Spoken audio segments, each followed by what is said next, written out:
네, 안녕하세요. 2025학년도 6월 모의평가 EBS 현장 교사단으로 참여한 중동고등학교 교사 최서희입니다. 2025학년도 수능 6월 모의평가 국어 영역 출제 경향 분석 결과를 말씀드리겠습니다. 2025학년도 6월 모의평가 국어 영역은 소위 킬러 문항 배제 방침에 따라 공교육 내에서 출제되었으며 작년 수능 출제 경향을 유지한 것으로 분석하였습니다. 2024학년도 수능보다 다소 쉬운 수준으로 출제되었으며 응시 집단의 구성과 준비도를 고려할 때 변별력이 충분히 확보된 것으로 판단됩니다. 또한 독서와 문학 영역에서 EBS 수능 연계 교재의 제재 및 작품 수는 전년도 수능과 유사하게 연계되었으며 문항 수는 전년도 수능보다 많이 연계된 것으로 분석하였습니다. 총평 말씀드리도록 하겠습니다. 국어 영역은 공통 과목 독서 문학과 선택 과목 화법과 작문 언어와 매체로 출제되었습니다. 교육 과정 및 교과서에 제시된 학습 목표와 학습 활동을 충실히 반영하고 있고 EBS 수능 연계 교재와의 연계 체감도를 높여서 출제함으로써 수험생들의 수능 시험 준비에 대한 부담을 경감하고자 한다는 원칙을 충실히 구현하였습니다. 올해 6월 모의평가는 2024학년도 수능보다는 다소 쉽게 출제된 것으로 보입니다.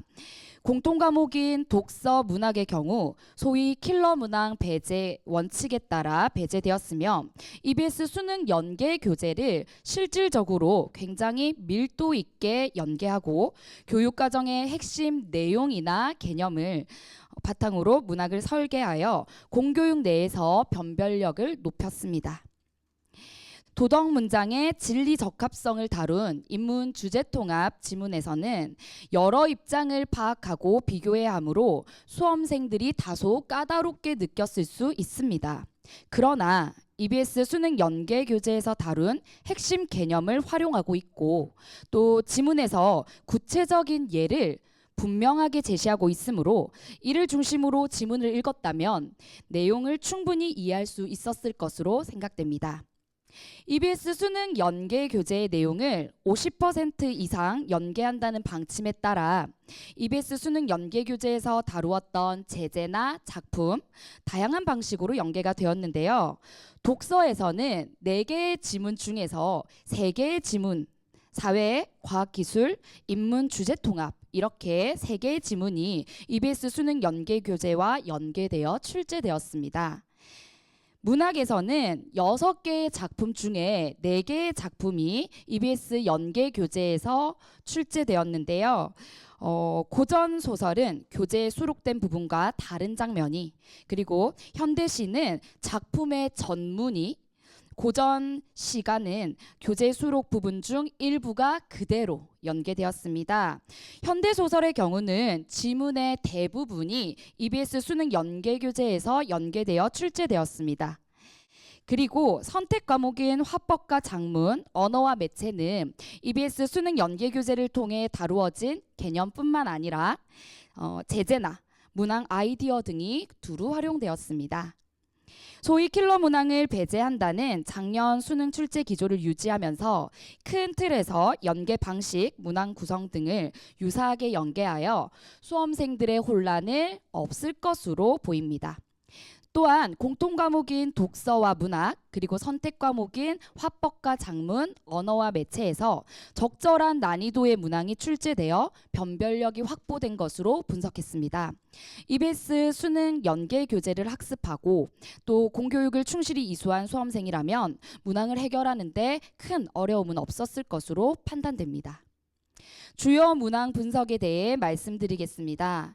2025학년도 6월 모의평가에서는 변별력이 높은 문항이 전 영역에 걸쳐 두루 출제되었습니다. 먼저 독서 영역에서는 지문에서 설명하고 있는 핵심 개념인 중합 과정에 대해 정확하게 이해할 수 있는지를 묻는 9번 문항과 가나에 제시된 정보와 보기에 제시된 정보를 비교하여 이해할 수 있는지를 묻는 16번 문항이 다소 까다로웠을 것으로 분석하였습니다. 9번 문항의 경우는 과학적 원리를 정확하게 이해해야 답을 도출할 수 있습니다. 그러나 이 과학적 원리에 대한 정보가 제시된 지문에 충분히 제시되어 있고 또 사용하는 어휘 수준도 그렇게 어렵지 않은 수준이어서 지문에 제시된 정보를 사실적으로 잘 이해했다면 충분히 해결할 수 있는 문항으로 판단됩니다. 16번 문항은 가와 나에서 제시된 도덕 문장의 진리 적합성에 대한 각각 다른 입장을 파악하고 또 보기에서 제시된 도덕 문장의 진리 적합성에 대한 입장을 서로 비교해야 해서 확인해야 할 정보가 비교적 많았습니다. 그러나 EBS 수능 연계 교재의 직관주의와 정의주의에 나오는 핵심 개념과 용어를 학습한 수험생이라면 지문의 내용을 좀 더 친숙하고 쉽게 이해할 수 있었을 것으로 판단됩니다. 문항 영역에서는 작품의 서술 방식의 특징을 묻는 27번 문항과 보기를 참고하여 현대시 두 작품을 감상할 수 있는지를 묻는 34번 문항이 변별력이 높았을 것으로 분석하였습니다. 27번 문항은 서술자와 서술자가 지각하는 대상 그리고 지각하는 내용의 측면에서 선지의 진술을 굉장히 구체적으로 제시하여 내용 이해에 깊이를 더한 점이 특징적이었습니다. 그러나 EBS 수능 연계 교재에 수록된 작품으로 중략 부분의 줄거리 이후의 내용은 EBS 수능 연계 교재에 수록된 장면과 일치하는 부분이 출제되어 아마도 수험생들의 연계 체감도는 높았을 것으로 예상합니다. 34번 문항은 나가 EBS 수능 연계 교재에 수록되지 않은 작품이므로 수험생들이 다소 까다롭게 혹은 낯설게 느꼈을 수도 있습니다. 하지만 외적 증거와 반복적인 식구를 중심으로 작품의 주제를 파악하는 것은 문학 수업의 학습 활동에서 반복적으로 다루는 내용이므로 이를 활용하면 나의 의미를 충분히 이해할 수 있었을 것으로 판단됩니다. EBS 연계에 대해서 말씀드리도록 하겠습니다. EBS 연계율이 50% 이상 연계 방식을 유지하면서 연계 체감도를 높인다는 출제 방향에 따라 독서 문학 영역에서 수험생들이 느낄 연계 체감도는 전반적으로 높을 것으로 예상됩니다.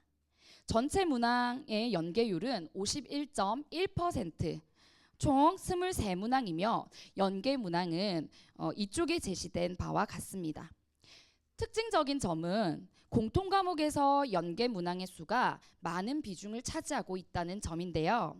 23문항 중에서 22문항이 공통 과목에 연계가 되었습니다. 마지막으로 종합 의견을 정리해 드리겠습니다. 우선 킬러 문항은 배제되었고요. 다양한 난이도의 문항과 선지로 변별력을 확보하고 있습니다. EBS 연계율은 전년도와 같이 50% 이상으로 출제되었으며 특히 독서와 문학 영역을 중심으로 연계돼서 수험생들의 연계 체감도가 높았을 것으로 판단됩니다. 독서는 4개 지문 중에 3개의 지문이, 문학은 6개의 작품 중에 4개의 작품이 EBS 수능 연계 교재에서 연계 출제되었으며 지문에 대한 정확한 이해 그리고 수험생들이 느끼는 그런 연계 체감도가 상당히 높았을 것으로 판단이 됩니다. 선택 과목인 화법과 작문은 학생들의 실생활과 굉장히 밀접하게 관련된 제재를 활용하여 담화 내용을 구성하였고요. 언어와 매체 역시 구체적인 사례를 바탕으로 탐구하는 활동, 그리고 매체에 대한 활용과 이해를 묻는 실생활 밀접 문항이 고루 출제된 것으로 분석이 되었습니다. 이러한 분석 결과는 수험생들이 예측 가능한 범위 내에서 충실히 학교 수업을 통해서 수능을 준비할 수 있다는 것을 의미합니다. 우선은 이 방송을 지금 보고 계시는 수험생들 그리고 학부모님들이 계시다면 이 말씀을 꼭 드리고 싶은데요. 교과서 학습 활동에서 자주 다루는 내용이 문항 유형으로 분명하게 제시되고 있기 때문에 문항 유형의 안정화 측면에서 크게 불안 요소를 느끼지 않고 수능을 안정적으로 준비할 수 있을 것 같습니다. 따라서 우리가 수능을 준비할 때는 학교 수업을 통해서 그 유형에 대한 친숙도와 이해를 높이는 것이 중요합니다. 두 번째로는 연계가 매우 밀도 있게 되고 있다는 점을 확인할 수 있었습니다. 따라서 이후의 학습 방향은 단순한 문제풀이 중심의 연계교재 활용이 아니라 연계교재에 수록되어 있는 지문과 작품의 내용 이해를 좀 꼼꼼히 하는 방식으로 공부를 하셔야 합니다. 자, 마지막으로 선택 과목에서도 단순히 정보를 1대1로 대응하고 패턴을 익혀서 답을 찾을 수 있는 문항들은 배제되었고요. 전체적인 맥락을 고려해야만 답을 찾을 수 있는 문항들이 출제되었습니다. 따라서 특정 부분만 뽑아 읽고 기술적으로 답을 찾는 것을 경계해야 합니다. 이상 분석을 마치도록 하겠습니다. 네, 그럼 지금부터 10분간 출제 경향 분석 내용에 대한 질의응답을 시작하겠습니다. 질의하실 기자님께서는 손을 들어주신 후 소속 성함 말씀하시고 질의해 주시길 바랍니다. 네, 안녕하세요. 저 세계일보 김윤아 기자인데요. 이게 작년 수능 국어보다는 다소 쉽게 출제됐다고 하셨는데 작년 수능 국어가 되게 까다로운 시험이었잖아요. 그래서 그때 수능과 비교를 안 하고 그냥 이번 시험만 놓고 봤을 때 좀 까다로운 편이었는지 궁금하거든요. 그러니까 아니면 예년 6월 모평과 비교해서라든지 그 난이도를 따로 좀 말씀해 주시면 감사하겠습니다. 네, 일단 응시 집단이 다르고 이제 그 시험을 보는 시기가 다르다 보니까 단순 비교는 사실은 어렵지만 문항 자체만 놓고 봤을 때는요, 작년 수능보다는 확실히 좀 쉬워졌다라고 말씀을 드릴 수 있을 것 같습니다. 어떤 점에서 저희가 그렇게 분석을 했냐면 우선 연계되는 부분이 공통 과목에 많이 비중이 가 있습니다. 그래서 전체 23문항 중에 22문항이 문학과 독서의 연계가 되었다는 점에서 학생들의 체감 연계도는 더욱 높았을 것으로 보고요. 또 그 공통 과목 중에서도 문학의 연계 비중이 높아졌습니다. 그래서 학생들이 느끼기에는 친숙한 문학 작품이 전체 6개 작품 중에 4작품이나 있으니까 아마도 더 편안하게 접근할 수 있지 않았을까 싶은데요. 물론 아주 쉬운 수준의 단순 난이도를 얘기를 드렸을 때는 아주 쉬운 수능의 문제라고 보기는 어렵습니다.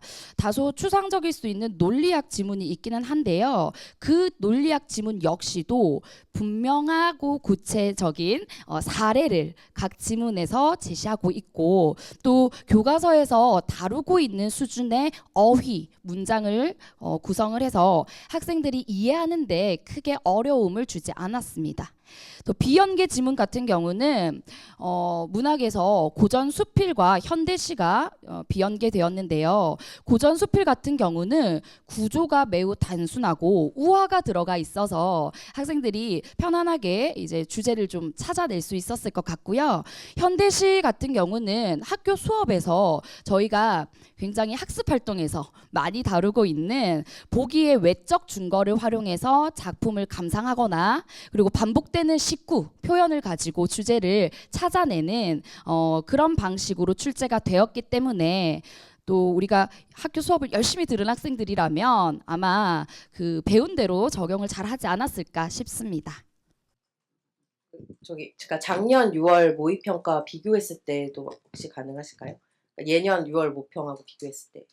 근데 작년 6월 모의평가는 저희가 소위 말하는 출제 기조가 좀 다르잖아요. 그래서 단순 비교는 좀 어려울 것 같습니다. 그럼 저 죄송한 작년 9월 모평과 비교 될까요? 원래 모평 수준하고 예년에.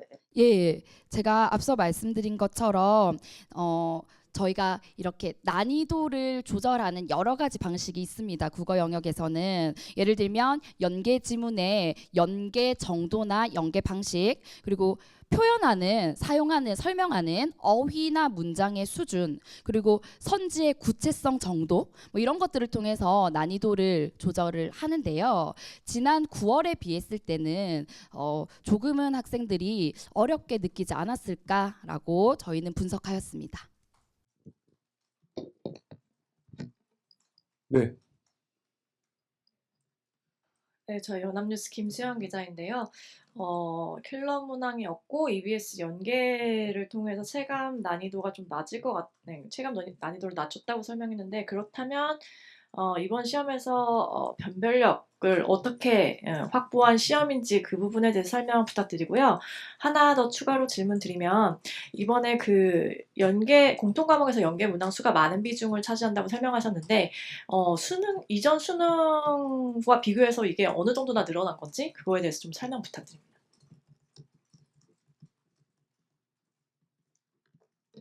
네, 답변 드리겠습니다. 우선 너무 좋은 질문을 해주셨는데요. 변별도를 어떻게 확보했는가? 이 부분은 저희가 배부해드린 자료의 4쪽과 5쪽을 함께 보시면서 들으면 이해를 더 쉽게 하실 수 있을 것 같은데요. 변별도라는 것은요, 교육과정에 근거해서 타당도가 높은 문항을 출제하면 충분히 확보가 가능합니다. 그래서 저희가 이렇게 변별도 높은 문항이다라고 선정한 근거가요, 단편적인 이해를 가지고 답을 바로 찾아낼 수 있는 문항이 아닌 경우, 그러니까 전체적인 맥락을 이해해야 답을 찾을 수 있는 종합적인 사고력을 요구하는 문항, 그런 문항들을 변별도가 높은 문항이다라고 얘기를 하는데, 제시된 자료, 그 배부된 자료의 4쪽에 보시면 예를 들어서 16번 문항 같은 경우는요, 우선은 가와 나 이 주제 통합 세트 안에 들어있는 각 인물들, 각 학자들의 주요한 주장들, 사상 내용을 먼저 파악해야 되고요. 그 다음 단계로 문제 속 보기에서 제시되어 있는 인물의 핵심 주장을 파악해야 합니다. 그래서 각각 입장만 파악했을 때 바로 답을 찾을 수 있는 것이 아니라 그 세 명의 사람의 의견을요, 공통점과 차이점까지 비교해서 확인을 해야 하는 다소 종합적인 사고력이 좀 요구되는 그런 문항이 변별도가 높은 문항으로 이제 생각이 되고, 이런 유형의 문항이 지금 여러 문항이 출제가 되었는데요. 문학에서 또 한 작품 하나 더 말씀을 드리자면 27번 같은 문항입니다. 기존의 이 서술 방식이나 서술자의 시점 이런 것들을 물어보는 문항이 상당히 패턴화되어 있는 경향을 보였거든요. 예를 들면 이야기 밖의 서술자가, 이야기 안의 서술자가, 이미 이렇게 되는 순간 학생들은 앞부분만 보고 선지를 좁혀 나갈 수가 있는데, 이번에 이제 출제된 문항들을 보니까 서술 방식과 관련된 익숙한 개념을 물어보기는 하지만 그것을 확인하는 것이 굉장히 구체적인 사고를 요구하는 겁니다. 그래서 예를 들면은 지문의 특정 부분을 밑줄을 긋고 서술 방식과 관련된 그 내용을 서술자, 그리고 서술자가 지각하는 대상, 그리고 지각하는 내용까지 판단을 해야 하기 때문에 단순한 어떤 정보의 1대1 대응으로 풀 수 없는 문항이라고 생각이 되고요. 이러한 문항들이 결국에는 변별도를 확보해주는 역할을 한다라고 봅니다. 그리고 두 번째 질문은 이전 수능과 비교했을 때 그러면 어떤 연계의 차이가 있냐라는 질문, 이 질문도 아주 좋은 질문인데요. 저희가 지금 연계 체감도가 높다라고 분석한 이유가요, 보통 학생들이 이제 공통 과목인 문학과 독서를 어려워하거든요. 그런데 작년 수능 기준으로 보면 똑같이 23문항이 연계되었지만 3문항은 선택 과목에서 연계가 됐고요. 20문항은 공통 과목에서 연계가 됐었습니다. 그런데 이번 6월 모의평가에서는 한 문항이 선택 과목에서 연계가 됐고요. 나머지 22문항이 학생들이 다소 어렵게 느끼는 공통 과목에서 연계가 됐기 때문에 체감 연계도는 훨씬 높다라고 분석하였습니다.